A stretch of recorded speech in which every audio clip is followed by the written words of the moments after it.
Hi guys, welcome back. Sorry this is such a dark video. I'm actually outside and it's dark in the car because this is Christmas Day and we drove to Mesquite. We left around 5 and we just drove here so that we could head over to see our friends in Mexico.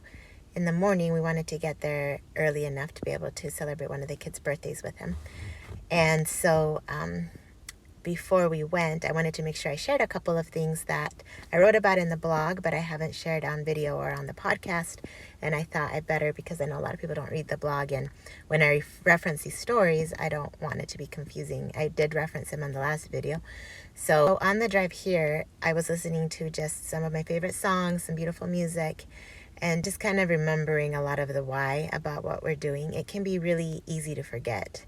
And there are moments where I feel a lot of, I don't know, normal people thoughts and feelings of like, what are we giving up? We've worked really hard to get to where we're at in our home and in my husband's job, and we've made a lot of sacrifices. And are we, is this crazy to kind of just put that aside and go and do something completely different? And what's that going to do for my kids? And are they going to be okay? Are they going to have opportunities that they need? And all those normal fears that start to come into my heart. And I had a talk about this with someone the other day who was also saying, this is dangerous and I just love your kids and I want what's best for them.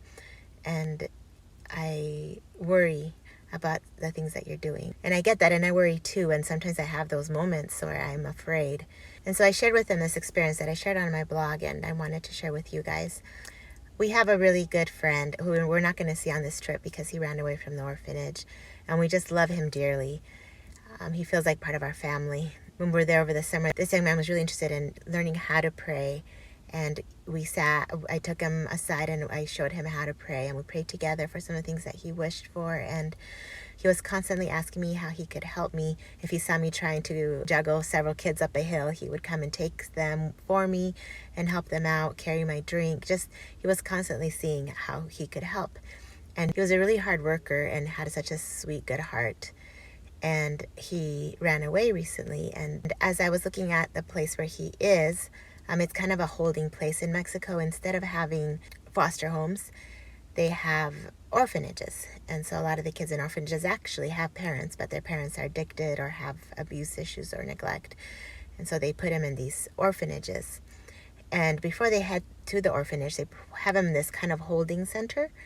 And in that holding center, there's a lot of kids that are waiting to be placed in orphanages. And here in the U.S., a lot of times we have these holding places that maybe kids stay in for a day or two before they're placed in foster care or in a group home. But in these holding places in Mexico, sometimes they're there for years.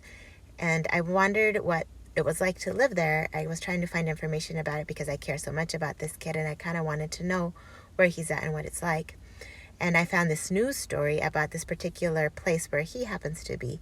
And there was allegations about abuse and an allegation of torture, sexual abuse, these different things that were being alleged against this place. And there's this video footage inside the place where two girls are beating up on another girl. And this happens for a while. They're hitting her, kicking her. She's on the ground.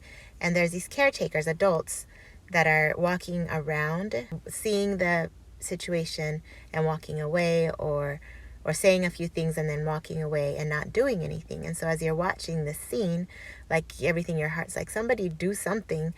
But there's just a lot of people standing around. And after a couple of minutes, somebody finally walks in, this man. He pulls the girl off where she's at and moves her, and then that's all you see. But what hit me about this situation was that I don't want to be like those women who were just standing there watching. And that's how I see the situation in Mexico. The problem of neglected and abandoned children is huge. There's a lot of addiction, especially in the border towns. There's a lot of drugs and alcohol and things that happen, and these kids are left alone. And there's so many orphanages. In Tijuana alone, there's more than 100 orphanages. And Mexico's big, that's just one city in Mexico. And you see this huge problem, and you see these children in these videos that I saw. There was another part where these boys were like kicking in walls and like grabbing the construction material and throwing them at each other. And you just want to go in and talk to them and bring some peace to their situation, bring some peace to their heart. Let them know who they are and that they're loved and that they're not alone. And that's what I want to do in my own small way, even though I can't reach all of them. I do believe that when you go out and you share love, that love can ripple out.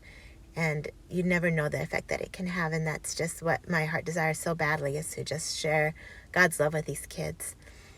I have another friend who also ran away, and he texted me. He somehow got a hold of a phone, and he was able to message me on Facebook. And he was telling me that at first that he was doing okay. But then after a while, he's like, I'm not really okay. I ran away from this place, and now I don't have anywhere to sleep. I haven't eaten all day. I don't know what to do. And he was afraid because he knew that if he turned himself in to the police, that they would put him in a recovery center, is kind of what he called it, like a rehab center where they put kids who ran away, or how he put it, the kids that the orphanages don't want. And he was afraid to go there. He didn't want to go. And I didn't know how to help him. I obviously wanted to drive to Mexico and find him and give him something to eat and have a talk with him, give him a hug. But I also knew that because he was a runaway, like if I went, I would be aiding him. And if I was caught, might make it so that I couldn't go back into Mexico. And I want to keep coming back. So I just try to help him see what the consequences of running were. Like if he kept running away and if he kept avoiding police officers, then the consequences that might happen. He could get involved in gangs, and how his life could turn out if he ended up going that route.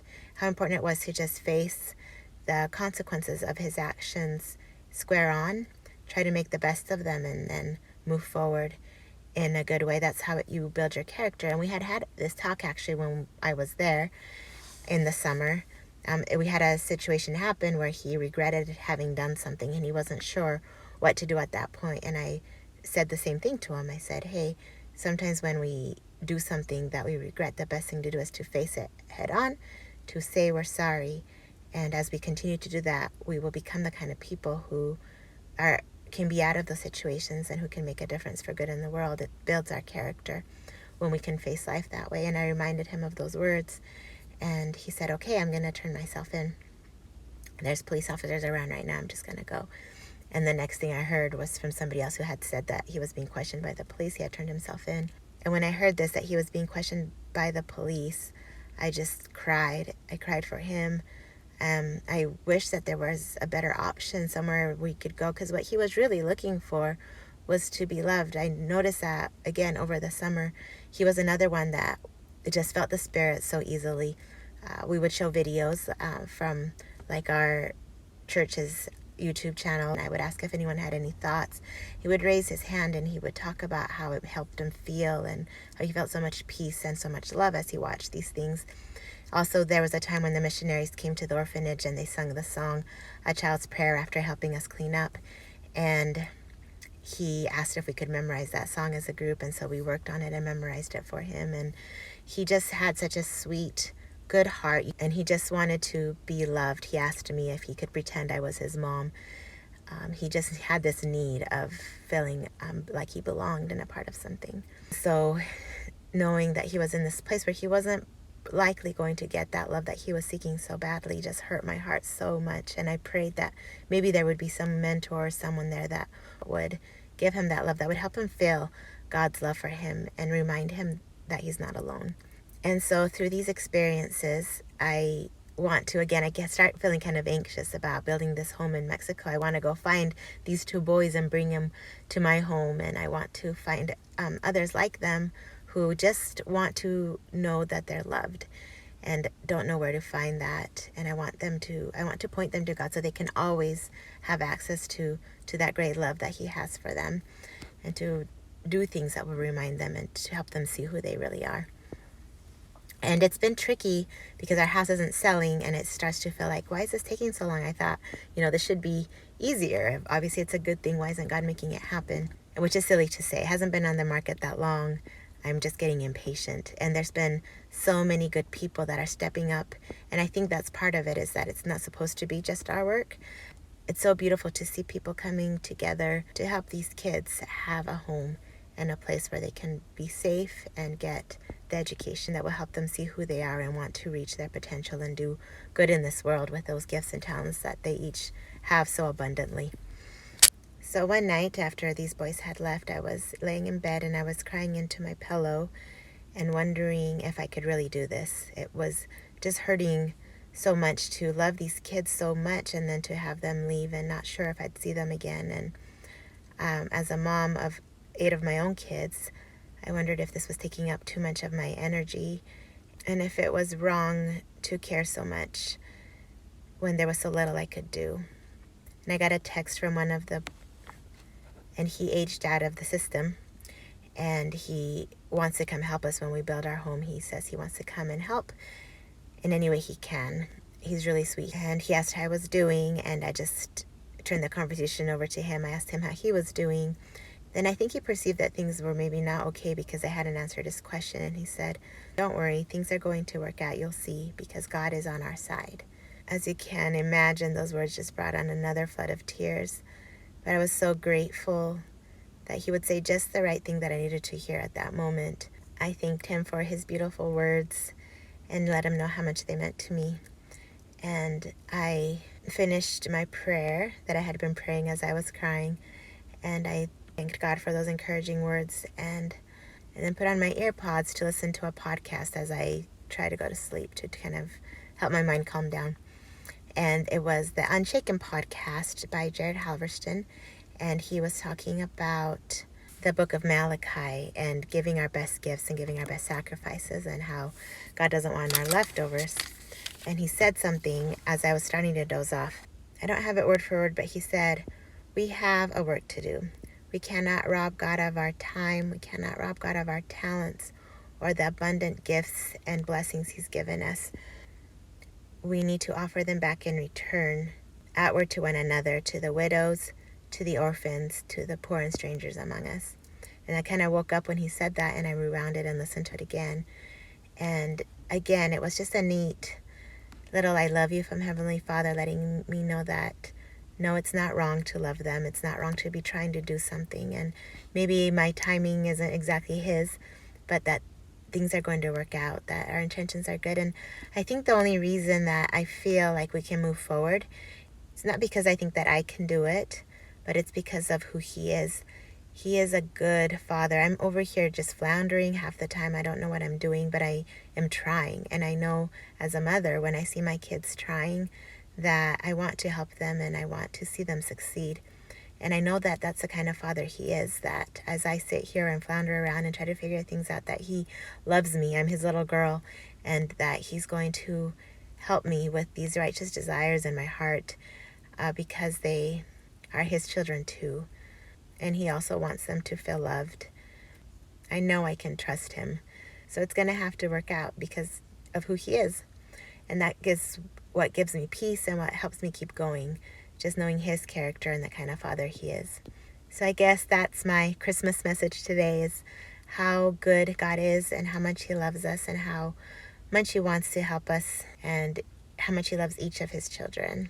And we don't have to be like these women in the video I saw that just stood there or walked by and did nothing. And I don't know what they've been through and what they were scared of. I'm sure they were afraid to step in. And I don't know what kind of situations they've been in before that have gotten them to the point where they could see something like that and not step in. So I don't want to sound like I'm judging them, but I also want to say that I don't want to become that way as I see so much suffering and as I witness some of these things. And I don't want to be that kind of person who sees the problem and says, "Well, I hope somebody does something." I want to be able to step in and say, "Okay, well, I better do something," even if it hurts a little bit in the process or a lot of it. But we never step forward alone.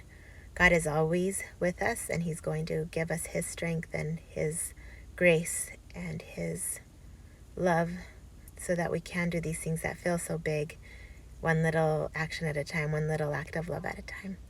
So I hope you all had a very Merry Christmas. And so tomorrow we are going to surprise the kids at the orphanage. They're expecting us on the 28th. They don't know that we're coming early. So I'll see if I can remember to film some of that. That'll be kind of fun to surprise them. And it's one of their kids' birthdays. And tomorrow's another one of the kids' birthdays, so we wanted to be there for both of those. That's why we're going a couple of days early. And now I better go back into the hotel room and go to sleep. I'm sure my whole family's sleeping. And we are going to get up pretty early so we can get there early enough for the surprise. So good night, and we will see you soon.